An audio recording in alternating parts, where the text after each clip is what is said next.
safe while responding to a serious call of a break in progress. Mm-hmm. You don't have to defend your character here because there's no reason. I mean, you didn't do anything wrong, so there's really no reason for you to give us your whole resume. But tell us about your attempt to save Reggie Lewis. Well, it was another very unfortunate incident, one which that is regrettable. I was a police officer at Brandeis University in 1993 on July 27th when there was a call for the initial call was for somebody who wasn't breathing, I believe, at the Shapiro Gymnasium. And at the time, I was, in addition to being a police officer, a certified EMT. I responded to that. At some point during my response there, somebody, General, told me who it was. And although I didn't follow closely his medical history, I did know of the previous spells and what was covered in the media, so I knew it was going to be a serious call. When I got to the gym, I thought I was properly equipped, but the kit that I had taken out of the trunk of my Cruiser didn't include an ambu bag or a mask to resuscitate him. So I found myself in the position of performing mouth-to-mouth CPR on him, which is the first time that I ever had to do that. Obviously, it didn't work. No, unfortunately, I really do believe that he was probably already gone, in looking back at it. But nonetheless, I did whatever I could to save him, as I would do for anybody else, if I'm in a similar situation, which I have done, after that particular time. How disappointing was it for you to watch your department, attorneys for your department, stand up there and place some of the blame on you and say that we all could have handled this better. We all could have handled it better, and you're sitting there going, what did I do to deserve this? Well, again, I support my agency and those who gave those statements. I'd rather not comment on that. Right. How about your fellow officers? I'm guessing you're getting a lot of support. God knows the public is supporting you. Maybe not the elites, maybe not the President of the United States, but the reaction on message boards, the reaction on talk shows, and just people on the street, they are on your side, officer. You can be sure of that, Sergeant. Well, you can call me Jim. I am the people whose opinion means most to me, that being my family, my friends, my colleagues. There's been a tremendous amount of support, and that makes me feel really good. The fact that I've had news media trucks out in front of the house and people knocking on the door and calling all hours of the day and night. I can sustain that. I think it's pretty tough on my wife, who's, not part of this, but finds herself now, her privacy being invaded, and 3 children who really don't know what to make of it.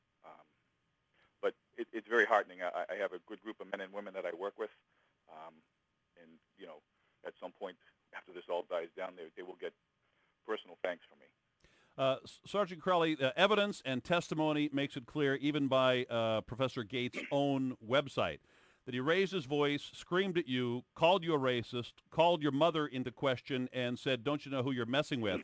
I got to ask the question, to what extent did you respond in kind, become agitated, angry, or loud yourself? I know, putting myself in that situation, if those 4 or 5 things happen to me, I'm not sure I could remain level-headed. At any point, did you respond in kind and raise it to the level that Professor Gates had taken it?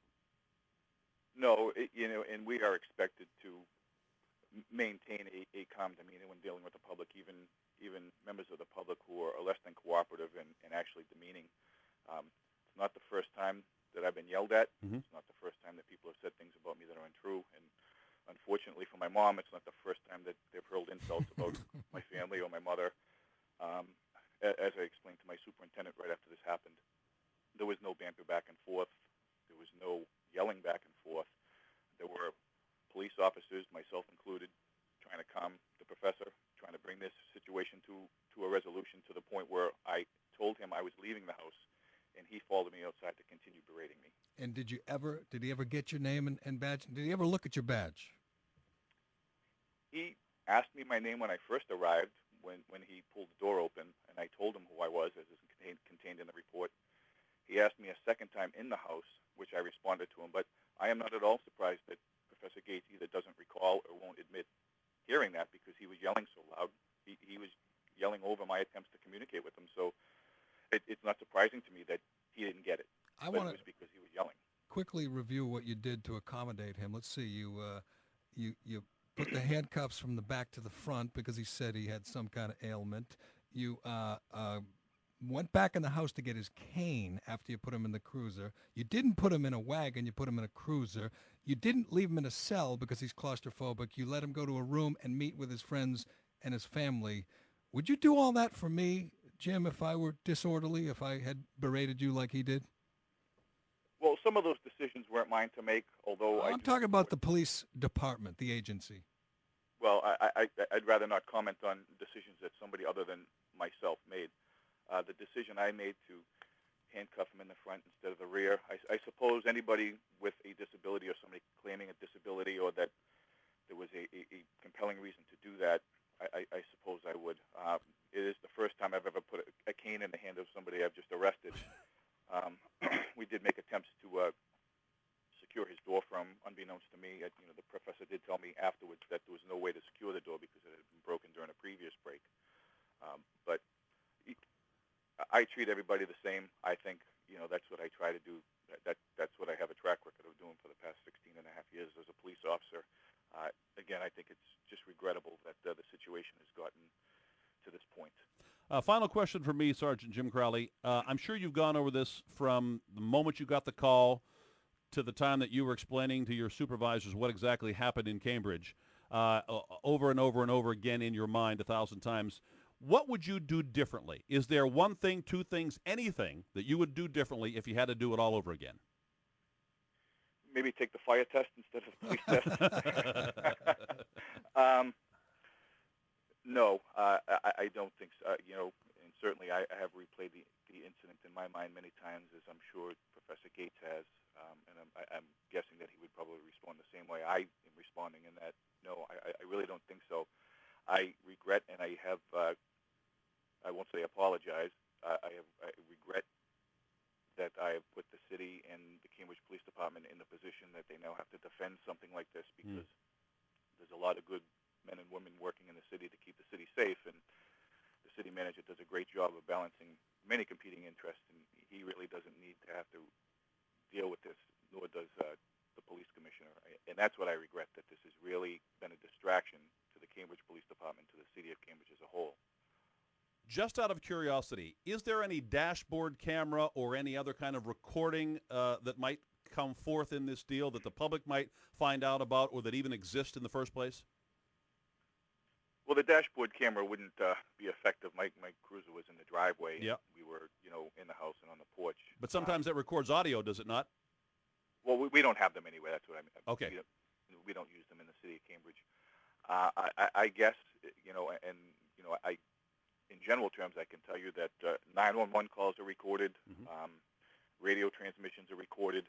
I had asked, as part of the inquiry shortly after this occurred, I did ask them to refer back to not just the telephone conversations that the professor may have had, whoever he was speaking with, but also to my radio transmissions. And those are in real time. And although I don't have a report to fall back on right now, so I don't want to give you a direct quote, one of my first radio broadcasts after I was in the residence was really, my intent was to slow the responding units down because, as you can imagine, a crime in progress call like that does get a tremendous response from the Cambridge Police Department because we have the luxury of having a lot of resources. I wanted to make sure that nobody was going to either hurt themselves or hurt somebody else in trying to respond, not only to investigate this call, but to assist me because they presumably knew I was there. Right. So one of my first transmissions was to slow the units down, and I'm in the residence with somebody I believe resides here, but he's being very uncooperative. So that's in real time. I'm not really sure how much you could hear from Professor Gates, in the background. I don't know. I haven't heard the tapes. So if there are any tapes, those would be the only ones. We had a call earlier, an email from a cop earlier, Jim, and he said he goes through this all the time. He pulls over a guy at 3 a.m. without his lights on, and the guy's got the tinted windows, and he rolls down the window and says, "You're just pulling me over because I'm black." I mean, how often does that happen to you guys? And do you think it might happen more often now that the President of the United States has kind of bought the bill of goods that his old friend Skip Gates is selling?